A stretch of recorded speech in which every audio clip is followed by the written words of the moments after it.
Welcome to our People of Colorful Bridgeport closing event. I am Lauren Coakley-Vincent with the Bridgeport Downtown Special Services District. Today I'm joined by two of our participants from the program, from the content series that featured downtown residents, business owners, community leaders, and educators. We're excited to host this conversation today to talk about the content series and all of the wonderful people who make up Colorful Downtown Bridgeport. We have joining us via Zoom some of our other participants in the series. Hello and welcome to our People of Colorful Bridgeport closing event. I'm Marcella Kovac. Danielle, would you let us know your name and affiliation? All right, awesome. Hey, everybody. So my name is Danielle. I am a job coach for the Work to Learn program underneath Boys and Girls Village. I actually work downtown in the Arcade Mall, so I'm downtown a lot. And how about you, Bobby? Hi, everyone. My name is Bobby Brown. That's Bobby with an I, not a Y. And I am the CEO and founder of Hashtag 100 Girls Leading. It is a nonprofit geared to young girls in the city, providing mentorships for them and connecting them with mentors. And I love what I do. And Elaine? Hi, my name is Elaine Braithwaite. I'm the city librarian of Bridgeport Public Library. That's a great one. Thank you. And last but certainly not least, Dr. Smith. Hello, good afternoon, everyone. My name is Dr. Dwayne Smith, and I am the CEO of Housatonic Community College, as most of you all know.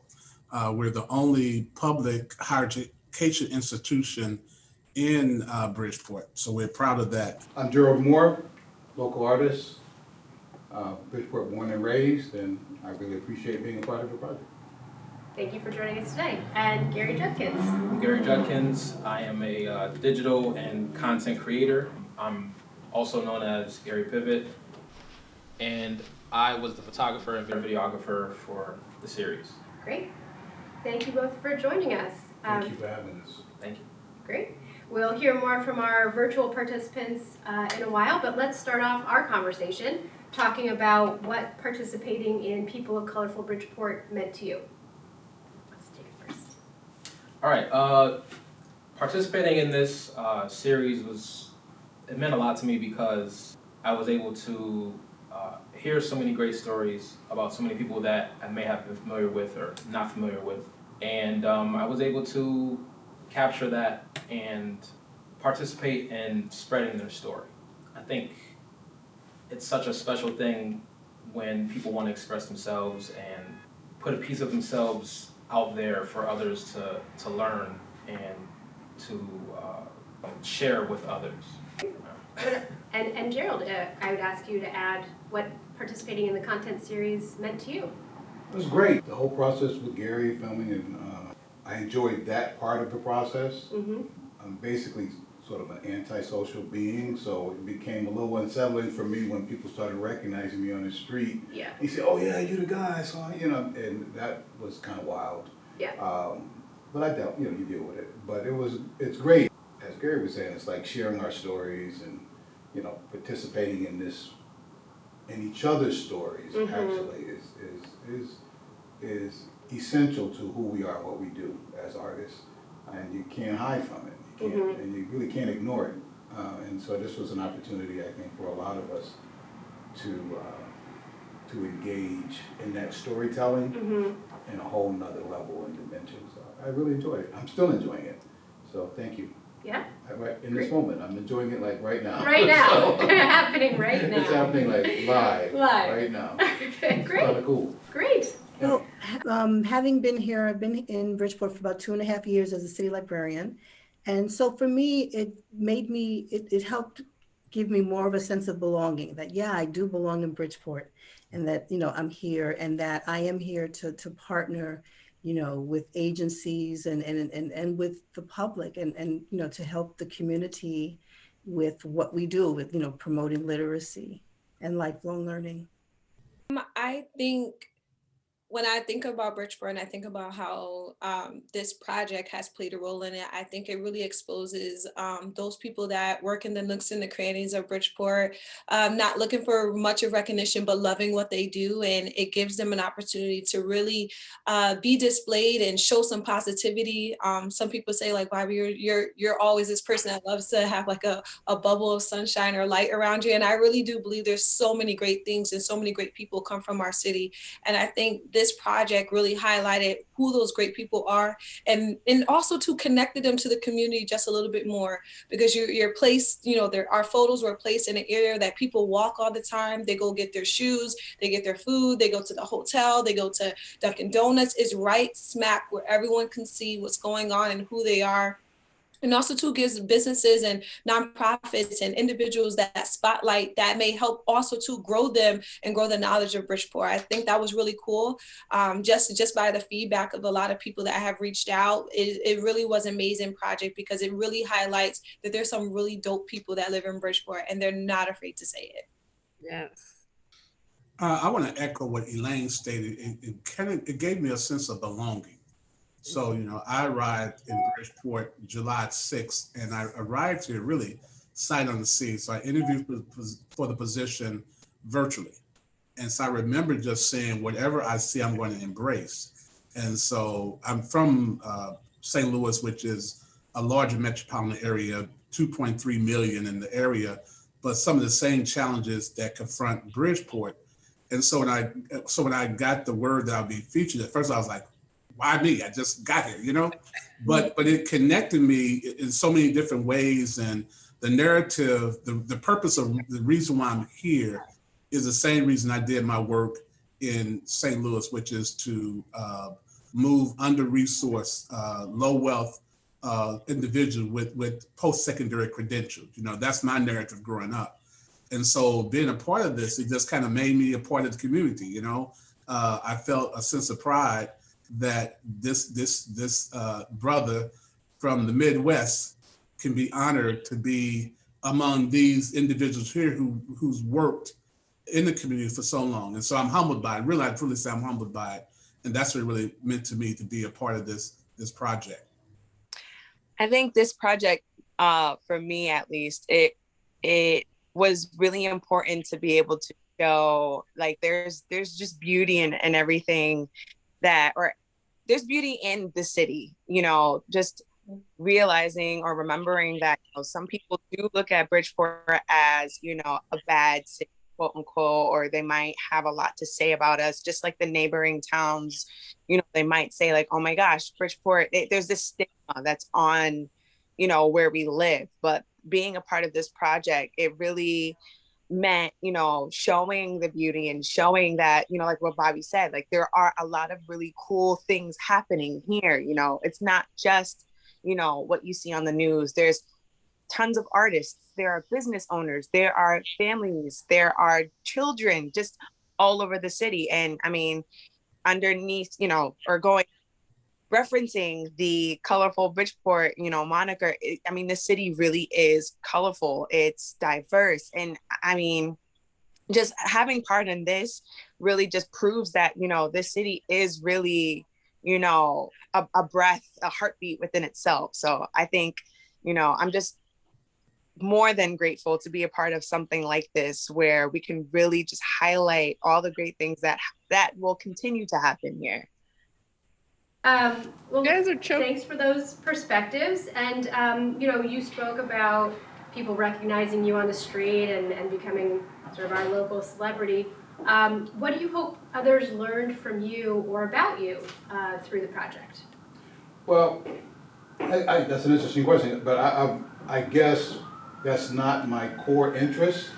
I think Bridgeport is poised for like this much anticipated renaissance that we've been knocking at the door.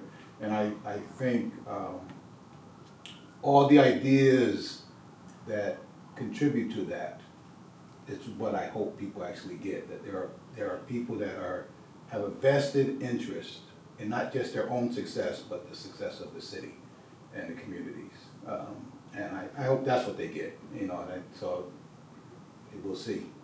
You make such a good point. So many of our participants spoke to that very sentiment of not only wanting to grow and thrive as individuals, but also be part of the community growing and thriving. So Gary, if you can share a little bit about what you hope people learn from you or about you by participating in the series.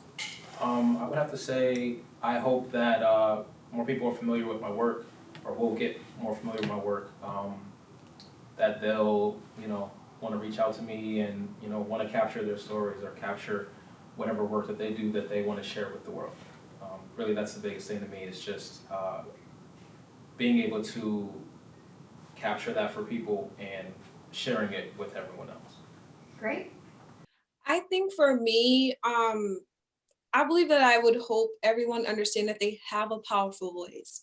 I think a lot of times the voices of Bridgeport sometimes go unheard because we're not connected to those, those that may be in the political arena or those that be working in the trenches of Bridgeport. And I think that hurts a lot of those individuals who feel like their voices are heard. And I truly believe that if you find something that you're passionate about, if you find something that really opens up your mind and opens up your goals, you have the right city to let that voice be heard. And I don't want anyone or any young person, Dan knows we work with, kids all the time, and believing in their dreams and reminding them that their voice has a place is so important. So shout out to both you, Dr. Smith, and you, Miss Elaine, for finding your voice in the city and not letting it go unheard.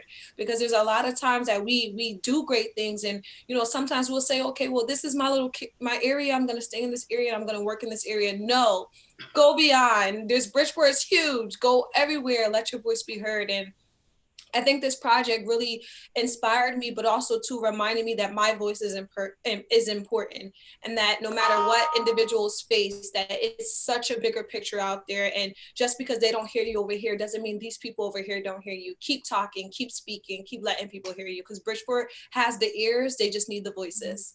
All right. To undergird kind of what Bobby was saying, that we have to help our young people or just even anyone to claim their space, that they deserve to be here, And so for me, I'm coming here as a young pup. Even though I've been in higher education for 38 years, I don't have all the different isms that people have about Bridgeport. I was deliberate in coming here, and I had some other choices. And I said, let me look at Bridgeport. And they had, it was all these, it's a seaport city, and I'm good with it, and so I just want to demystify Housatonic. I want to demystify this notion that education and higher education is just for some people and not for all people, but it's for everyone, and I'm here to support that. So I'm glad to kind of lend my voice to that, to the community, and to be a part of this great community, the history, everything that makes up Bridgeport. So this is a vehicle to do that. So thank you. For me, I hope that I got across the idea that I'm approachable, because I do want to make a difference in the city. The public library is about promoting literacy and transforming lives, communities. And now Bridgeport library system is actually transforming itself with our new branches. And I have some plans for the Borough Sayden Library, which will be, coming up shortly. But it's that I can't do this by myself.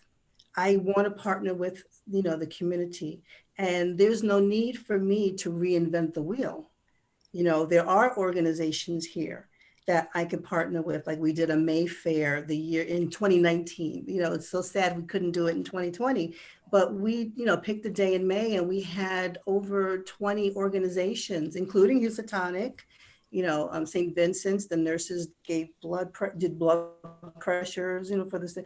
We had all kinds of things that people walking off the street, or if you saw a flyer and made a point of coming in, or if you happen to be using a computer that day, it was like, come on in and see what's there. We had food that people can eat. You could see what organizations are out there in the community that are there to help you and there for you. So I look at my position in Bridgeport as, and I just coined this term recently, so this is so cool.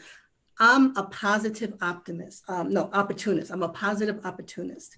Because very often we look at that, if you call someone an opportunist, it's in a negative sense because you're looking for someone to use. But what I do throughout my career, and especially in Bridgeport, is that I look for opportunities within my staff, within the community, what's happening in the news, what are the needs of children and students, and I see how can I bring people together, or what is it that we in the library can do to help make things happen. So that's really it. But and it's about I need the residents of Bridgeport to partner with. So the most important thing is I'm approachable, because once we talk and have a conversation, my mind is going, okay, how can we make this? How can we do something?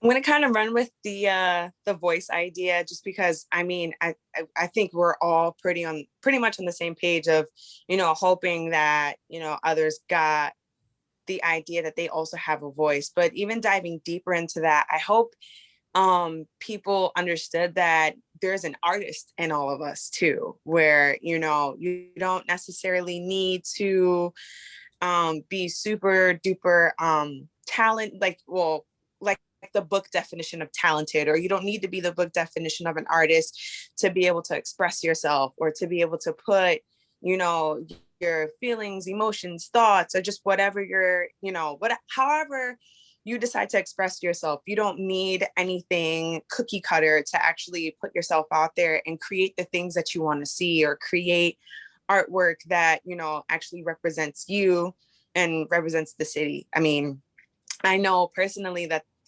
just in Bridgeport alone, there's a massive art culture. There's so many different artists here that are experimenting with so many different mediums, and I think that's what makes me love being here the most.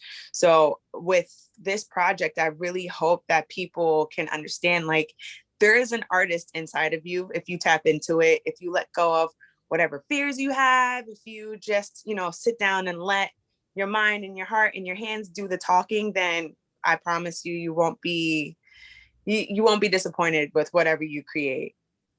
I love that. Yeah.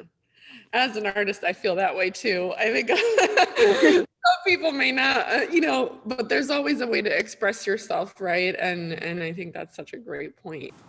All right, we'll move right along.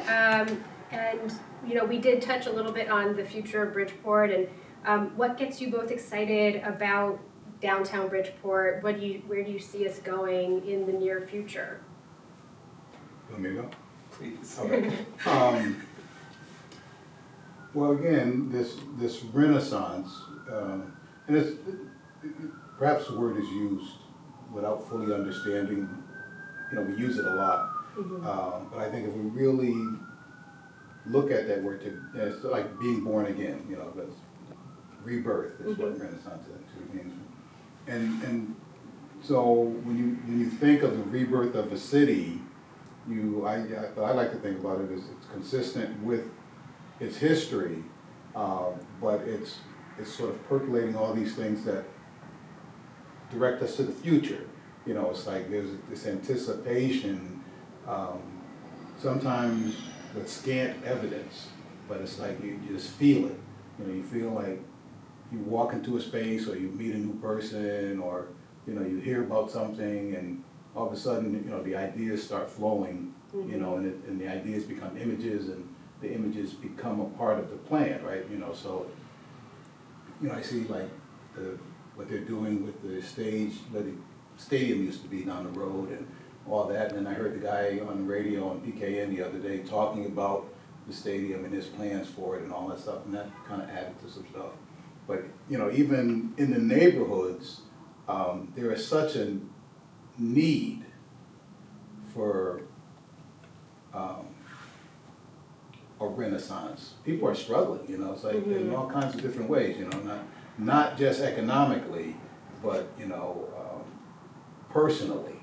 There's a lot of stress, tension, unsolved problems, and I like to think of that as opportunities for all of us to serve and to grow and to do things that we really want to do anyway. Right. That we're kind of geared up and built to do.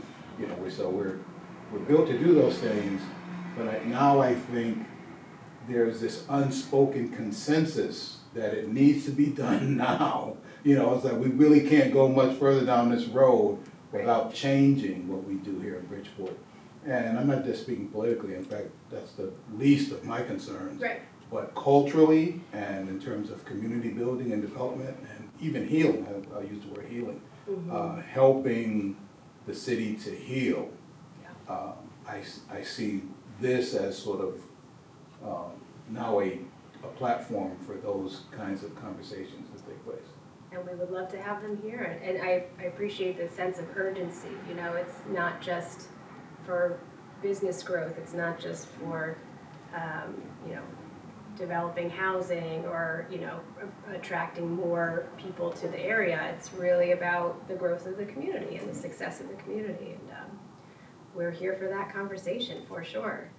Definitely the art culture here, that really does make me super excited, just because I know personally so many talented artists. I actually had a friend of mine, he had a gallery recently. I think today's the last day that the gallery is actually open over at City Lights Gallery. But I just know so many people personally that are just creating so many like great things, and I'm just like, wow, this needs to be in a museum. Like, you need to represent Bridgeport. But I think that's what really gets me excited. Well, not only the art, but just the atmosphere within itself, because, you know, you can go downtown and you can literally feel the city, even though it's not as big as, you know, or as grand as going to New York City or going to Boston. Bridgeport still has its own feel. I don't really know how to describe it. You know, being here feels a lot different just from being anywhere else, even though, again, you have the larger cities that are bustling and moving. Bridgeport moves at its own pace, even if it's a bit slower than other towns. I find myself now where the older I'm getting, the more and more I'm finding more ways to appreciate being here and finding more things to get interested in, finding more, I'm just like uncovering more pieces to the puzzle. That's just like, wow, like this is here. Like, does anybody else see this? So definitely the art culture and just the atmosphere that Bridgeport has to bring. It's pretty welcoming if you really keep that open mind, and if you don't let other people's opinions get in the way of, you know, what you think of Bridgeport. It really can be a welcoming and inviting city if you allow it. Well, I would say really the possibilities, you know, the promise of things to come. And I guess I take a different perspective, but also I want to honor the experiences and the perceptions and the beliefs of longtime residents. So the worst thing you can do is come in as this newbie saying, oh, whatever, you know, but I guess coming here, I had high expectations, you know, as I said. So first of all, the people is so funny. You may think it's like, wow. So when I determined I was going to go to Bridgeport, people in the Midwest said, are there Black people there? I was like, because they're thinking maybe of some other, I mean, I'm like, yeah. And so one of our first times here, we was trying to find some restaurant on the seaport or whatever. And we wound up making a wrong turn, and we was right in the hood. So I was like, this is like Detroit, you know, and any other major urban city, you know? And so I guess one of the benefits is that I don't have those kind of things about Bridgeport. I'm looking at it from a different prism, like this is a great place to be. The other piece really I'm excited about is what I'm hearing about the transformation of a city. But we also have to be careful, because I think about gentrification that takes place. You know, whenever there's interest in a place, then the people who've been there for years toiled there and kind of was trying to hold on to a piece of land and perhaps could not build it up because of not having the funds. Other people come in and sweep it up, and then there'd be a transformed city, and the people who kind of sacrificed are kind of swept away, and you just see it. So I'm thinking about Detroit. So Detroit was this, I mean, it was had an incredible history, but it had fallen on hard times. And the downtown, for me in the 80s and the 90s, it was just like it was when I say a war zone, all these majestic stores were boarded up, you know, and people didn't think about Detroit, and it was 99% African American. I was just there recently last month for a funeral, and I was just amazed at how it was transformed. And so the Black and brown people kind of had their claim there. I'm not going to say they've been replaced, but then it's a different type of look of Detroit, you know? And same way with DC Chocolate City, it used to be Chocolate City for various reasons. So I'm hopeful that Bridgeport would go through that renaissance, but I'm also hopeful that the things that made Bridgeport the place who it is, that people don't get supplanted because of progress. But I'm excited about being here, excited about the role that Housatonic can play. There's a lot of potential and promise here, and that's why I'm glad I'm here in Bridgeport. Honestly, it's the people. I'm going to say that because, you know, I feel like Bridgeport is considered a melting pot, and it's people from all over, different nationalities, connections, career backgrounds. It's really huge. So, and I have this saying, and I say it all the time, is, you know, the people in power are not as strong as the power of the people. So the power of the people is more stronger than the people in power. There you go, I said it right. And I look at it as like, you know, some of these things will not happen or move without the people of Bridgeport. And the more that they embrace that and find their identity and find their place in the city, they will begin to find their power, find their voice, and they are what makes it so amazing. And I think a lot of times we can be hard on our city because of the things that the resources that we may lack, or the schools, or the buildings, or the politics, or this or that. There's so many things that we could be hard on our city as, but there's so many great things that so many great people that are birthed and are coming here and are trying to make an active change in our city. So I love the people. I love each and every one of them. Every person I get a chance to talk to and meet, I may not remember all their names, but I do appreciate all of them, the kind words. You know, I went to school in Tulsa, Oklahoma. So everybody there was kind. Every time you walk up to a stranger on the street, you know, you tend to get this love that comes from just being in Oklahoma. So I take that same vibe that I had at school and I brought it back home. And I remember some guy, I was walking by Ramada Holiday Inn downtown. And this guy walked up to me and, you know, he just looked at me and I said, hello, good morning. And he said, wow, are you from Bridgeport? Because he wasn't from Bridgeport. He was just leaving a meeting. And I was like, yeah, I'm from here. He said, you have such a brilliant smile and you're so beautiful and da da da. He just started talking. And just from that small interaction, I made that guy's day. I don't know him, never seen him before, may never ever see him before. But just because I learned something from another city, and then also too, I learned, you know, my parents are like, you meet the people, respect them, love them, and you cherish them because people love you back when you love them. And I'm learning that. So it's just, you know, I always say the power of the people is more stronger than the people in power. And is the moment that Bridgeport really grasps that and really understand that there's so many people that can make so many changes on so many different levels. And especially I'm a person of color. So I enjoy seeing people of color take their place. I enjoy seeing people of color love on other people of color, because it's so important to love and to really show that Bridgeport has this great vibe. And to like, you know, when Danielle said, like, you got to turn off that negative, you know, that negative vibe. Every city has its issues. But not every city can say, I have my issues and we can build it up. We can build up as a better community. So I'm hoping that, you know, just learning from this experience that, you know, the love that I have for the people will continue to be strong, and that we continue to love on our brothers and sisters because we're powerful. Well, I just want to echo what Danielle and everyone is saying about Bridgeport and the possibilities here. But, you know, I was born and raised in the Bronx, New York.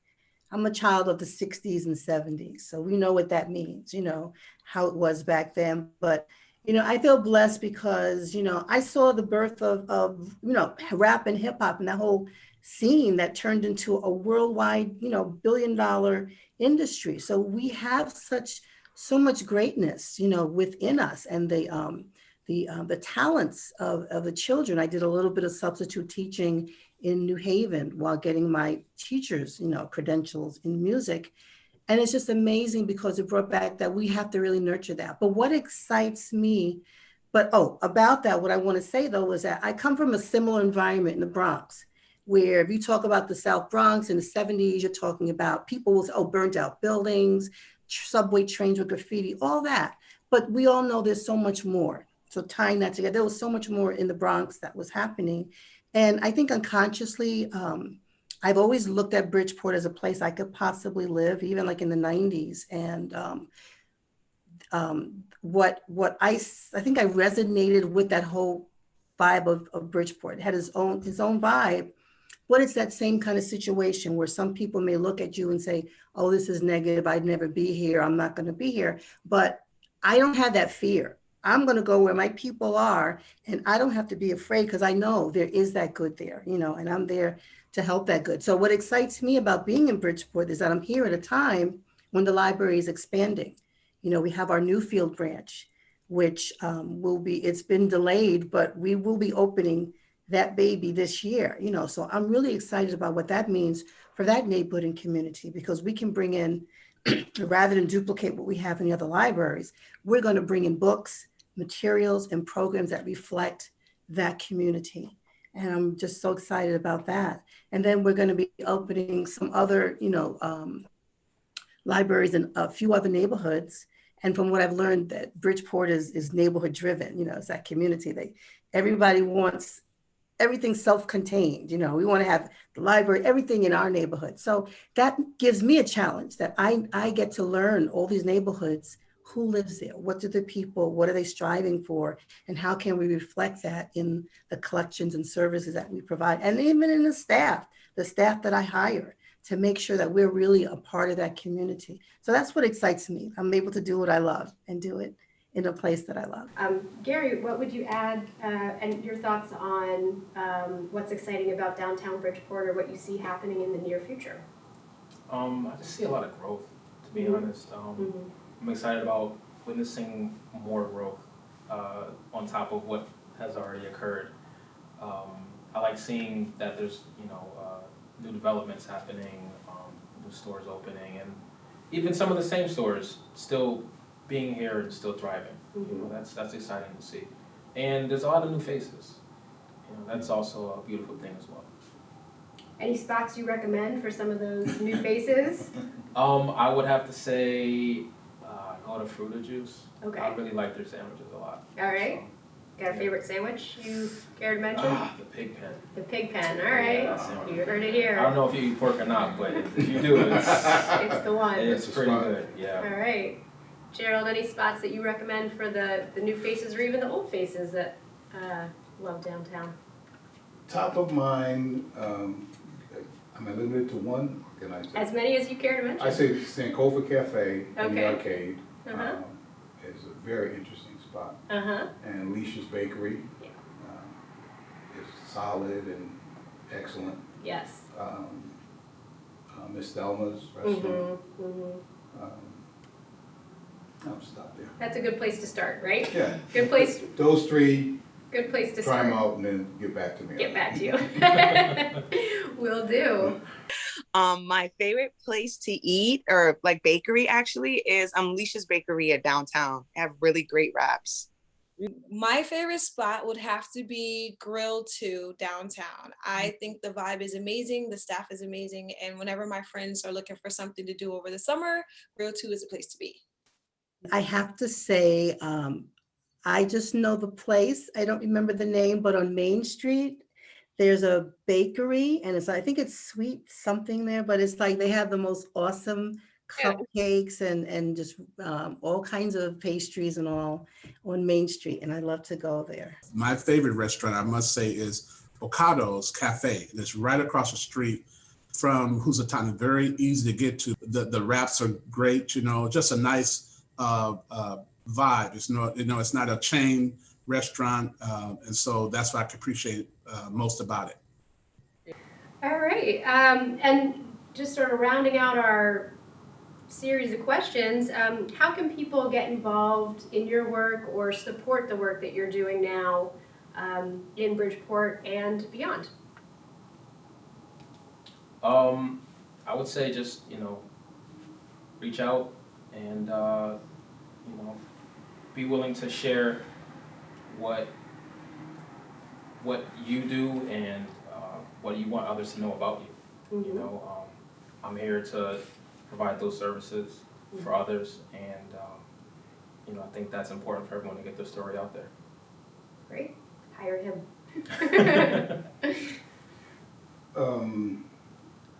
That's an interesting question.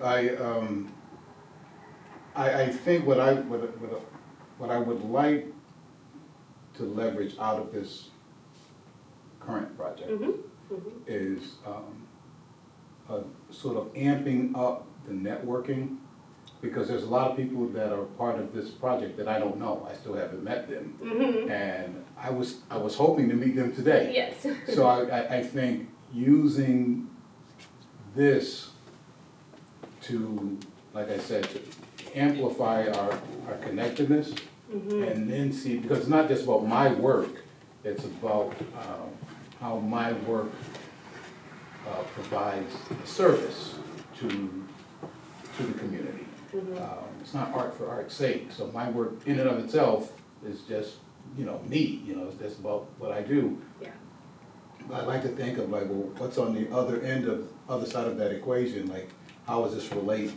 And I think it begins in small circles of people and then expands out as that network grows, that the possibilities for serving and making your work more relevant to people present themselves. Great. Definitely second you on that. Absolutely. Networking is honestly the number one important thing with this, I believe. Great. Okay. Thanks for the ideas and the tips. Thank you. Yeah. Perfect. Thank you, and thank you for allowing me to be on this platform. One thing I would say is I believe in mentorship. Great mentorship creates great leadership, especially with the work that I do. I work with girls of color throughout Bridgeport. We close to over 500 girls, preparing them from the ages of 9 to 18, getting them ready for college and things like that. I would say be a mentor, be a great mentor. Come and be a mentor from 100 Girls Leading. And this is for the women, no shade to the guys. I need all the women of color, career women, creative women, doctors, lawyers, teachers, librarians. We need I'm taking them. notes right now. Creative artists, Danielle. We need people who love children. And I always say this: if you do not love kids, do not work with them, because kids will tell you about yourself. So please do not volunteer for anything if you don't love kids. But what I will say is that I would love support and building 100 Girls Leading. We are an amazing nonprofit. We are 3 years old, well, about to be 3 years old. And we have been working in the community, building up this morale around girls of color. But on the House floor, the Crown Act was, made it through the House. And most people may ask, what is the Crown Act? The Crown Act says that women and men of color who have hair, kinky braids, afros, bald heads, Afro puffs can be able to be accepted in the work environment without being judged and penalized for that. And some people say, well, what big deal is that? It's a big deal for people of color, and it's a big deal for my girls, because when I hear of stories of them being picked on, or them being told that they have to change their hair, or they have to do this or that because they need to fit into what the culture is, it breaks my heart. So seeing stuff like that and having mentors come in and say, hey, I'm a girl that has braids, I'm a girl that has puffs, I'm a girl that does this or does that, and they love their career, they're passionate about it, it inspires these young girls to be great leaders. So if you're not busy, or if anyone's looking to empower girls, this is the program you need to be. We are the one of the biggest, baddest, boldest youth organizations in Bridgeport, and we are taking Bridgeport by storm by building up these great young women of color to be able to take active roles in their education, in their community, in their schools, and really empower them to say, I love who I am, skin tone and all. I love who I am. And I think that's power in itself. So our website's www.100girlsleadinginc.org. Feel free to hit us up. We're very active on Facebook, on Instagram. We're not too good on Twitter, but we're working on it. But the idea of it is connect with us. We want to be able to have career women and women that are changing the work world empower our girls, because I truly believe great mentorship creates great leadership. So hit me up. Thank you again. Thank you, Bobby. You've officially all made me cry today. So we're going to move on to Danielle. How can we help support what you're up to? I hope I don't make you cry too. I'm actually gonna kind of piggyback off of what Bobby was just saying too, because part of the reason why I really got into photography was because, that was like my most preferred form of storytelling. I love being able to tell stories in any way possible. And sometimes, where I can't, follow up with something verbally, I like to do it through pictures. So the more I actually started to shoot and the more I actually started to, just explore my community and, work with kids, it helped me realize how important it is to really listen to the kids in our community. But in 2019, I actually was able to do a project where I took photos of all of the kids that I was working with at Columbus Elementary School. And it was mostly just throughout the Lighthouse program, and just being able to see the joy in their faces, where I say, hey, take a picture. And they're like, what? Like, it's something that's so new to them, because they don't usually get that opportunity to be like, oh, you want to take a picture of me? You want to hear my story? You want to, things like that. And these are kids that I was already working with for 4 years. But it just opened my eyes to really understand that, give the kids a platform, because they have so much to say, and adults usually look down on them to say, okay, well, you're a kid, you might not, know what you're talking about, or you can't really like speak on, how you're feeling to the best of your ability. But, getting behind the camera and being able to display these kids in a way that they have never been able to be played or heard or shown really meant a lot to me. So one way that people really can support, like, my vision or what I stand by, is listening to these kids, no matter what profession you work in, no matter what walk of life you come from. Listen to the kids. They have so much to say. Usually they're terrified, and they're made to believe that whatever they have to say does not matter, but it matters. They usually teach me more about myself than I know half the time. So listen to our kids, because they are the next leaders of our community. That is so true. You did it. You did it. Tears. Oh, sorry. They're just flowing. The kids are the future. And, to piggyback on that, Dr. Smith, like how, you're doing that with the kids and young adults over at Housatonic. So how can we support you in that endeavor? Sure, but before I say that, I'm just really, I'm glad we had this chance to connect, because each of the sisters here, I'm connecting in so many different ways. And so Danielle, and this not being patronizing, I'm saying, gosh, she's like my daughter, My daughter, she started off with photography. She was a little kid with a big old camera, and now she crochets, and she plays the cello, and so this has been a big shift for her, leaving everything till she knows. She's a junior now, and so she does a lot of volunteer work. My wife does too, and so I would love to connect her with you and what you do in the same way with Bobby. I know how to get out the way. This is a woman thing, and so I have a strong, capable daughters who out there and who's experienced a whole lot and can be an example, who can mentor. My wife, she does that, and so we're trying to find our niche. So that's what we could do. And Elaine, when we first looked around, the first thing we noticed the downtown library. It was closed though, but that's the thing. That was really my saving grace growing up, was the library. And so when we go to places, we look for the library, and we found one. And so it's just exciting to hear your narrative and want to connect with you all. So basically it's a community here. And, I'm open, as I said to the legislator this morning, I want to demystify Housatonic.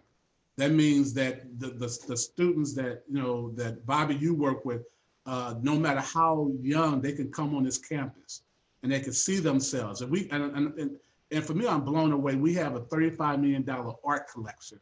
That's nowhere else in the country. I went to Ghana, and this is a funny story. So I take pride in my little art collection I got when I went to the motherland. And I'm always kind of name dropping. I was in Ghana, and so I came here, and our curator, she said something like, well, the touristy pieces that you have, I'm like, touristy? But she cut me, but I'm looking at this stuff. We're talking about stuff that, like, we have pieces from Egypt, 300 BC. I have a Ghanaian chair that was carved in the 1800s, this kind of stuff that's here, and the scholars, the young people can experience that.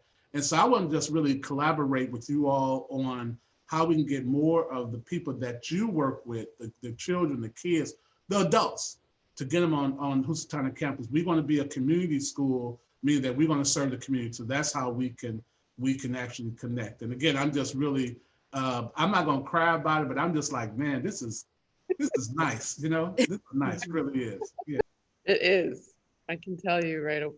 The connection between this group here, I feel it very strongly, and how we can also be supportive of each other.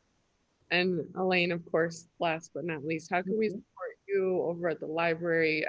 Like Dwayne said, the library as a younger child too was just a huge impact on my life. And so how can we help you to?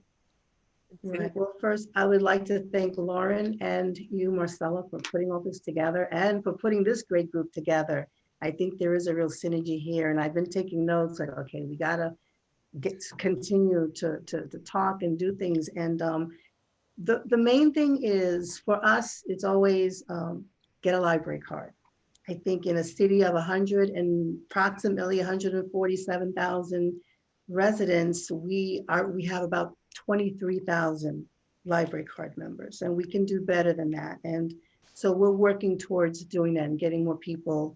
We do have a program which before COVID, so we really haven't had a chance to implement it, but we have a no fine, no fee card for children, so that children who want to get a library card and borrow a book, but their parents look at a library card like a credit card. Like if you borrow this book and you lose it, I don't have $30 to pay for library lost materials. So now we found a way that children will be able to get the books in their hands, and the parents don't have to worry about if it's lost. We're going to forgive the fines. We're going to give you a second chance. So it's getting a library card is the main thing. We have our library website, which is bportlibrary.org. People can look at our website and look at what programs we have going on. What are the changes that are being done? All the news of the library and new materials is there. But for my part, as I mentioned, I really want to get together with all of you, because once again, my mind is already going, and I know how I can enhance. Like, for example, we have a teen librarian. We have one, but as I say, why reinvent the wheel? We don't need 5 teen librarians really, when we have, because we're trying to get teens in, we're trying to get children in. The children are coming to you, so I'm coming to you, so that we can work together.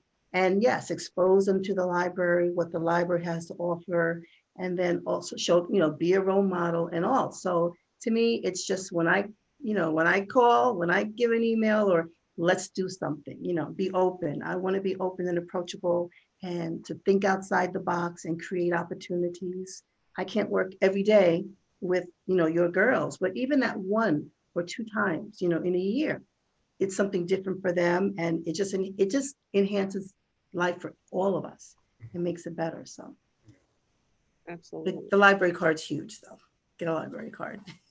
Elaine, I would love to connect with you actually. I don't mean to extend the time of this, but with my program, we actually offer internships to our high schoolers where they can go out and get experience just doing different things, and we pay them for their internship or the time that they spend there. So I would love to connect with you with that too. I think exposing the high schoolers that, hey, the library is a resource for you still. I mean, everything is at our fingertips on Google and just through our computers and smartphones, but I want them to really understand that the library is still there.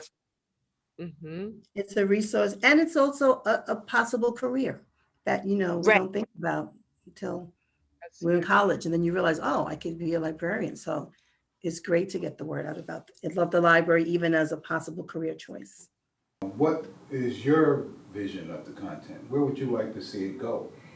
Thank you for that question. I really appreciate that.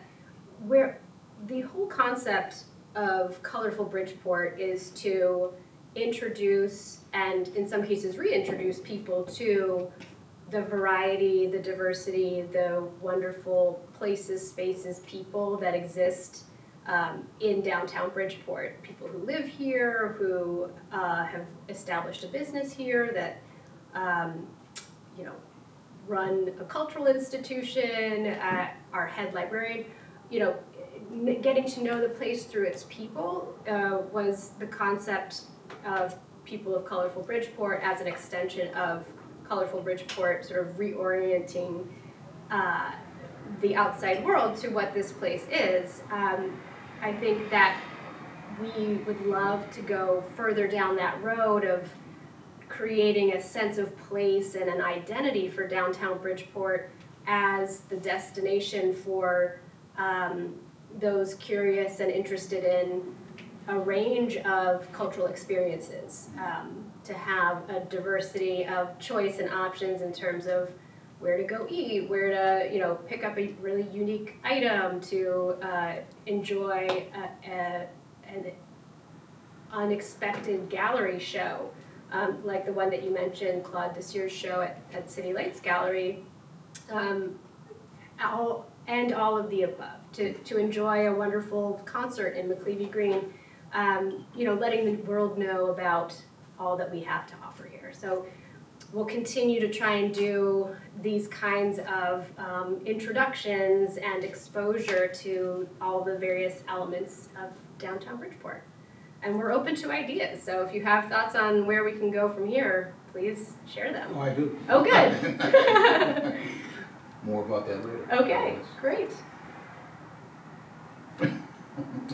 Got nothing? That was great. Okay. That was great. I loved everything you said. Great. It's a wrap. Thank you to our wonderful People of Colorful Bridgeport participants for this wonderful discussion that we had today. We thank you all for participating in our closing event, and we invite you to stay engaged. You can still go see the physical installation at 1001 Main Street in the windows of the storefront, and follow us on social media. We're at Colorful Bridgeport on Instagram, Facebook, Twitter, and YouTube. We hope you will join us to visit, live, work, and create in downtown Bridgeport. Everyone is welcome here. Thank you so much. Great. All right. Yes. That was our brief but spectacular.